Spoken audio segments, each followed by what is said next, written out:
নমস্কার, আপনারা দেখছেন খবর বাংলা আর আমি কৃত্তিবাস আবারও ফিরে এলাম আইপিএলের খবর নিয়ে।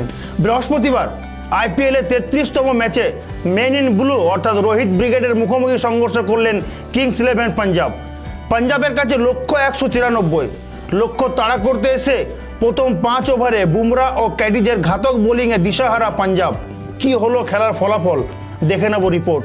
বৃহস্পতিবার আইপিএলের গুরুত্বপূর্ণ ম্যাচে রোহিত শর্মার মেন ইন ব্লু রোমাঞ্চকর ম্যাচে শেষ ওভারে 10 রান বাকি থাকতে জয়লাভ করে।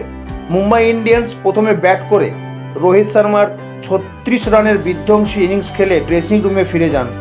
ঘন ঘন উইকেট পতনের ফলে সমস্যায় পড়তে হয় মুম্বাই ইন্ডিয়ান্সকে। খেলার হাল ধরেন সূর্যকুমার যাদব। 53 বলে 78 রানের দাপুটে ইনিংসের সুবাদে পাঞ্জাব কিংস ইলেভেনের সামনে লক্ষ্য 193 রান। পরে কিংস ইলেভেন পাঞ্জাব রান তাড়া করতে এলে জসপ্রীত বুমরা ও কটিজের পেস অ্যাটাকের সামনে কোণঠাসা হয়ে পড়তে হয় কিংস ইলেভেন পাঞ্জাবের খেলোয়াড়দের।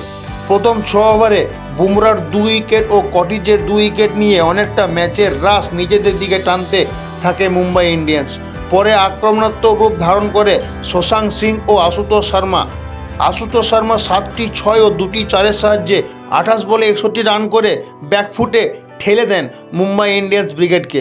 পরে ম্যাচের শেষ ওভারে রাবাডা রান আউট হয়ে যাওয়ায় ম্যাচের পরাজয় স্বীকার করতে হয় কিংস ইলেভেন পাঞ্জাবকে।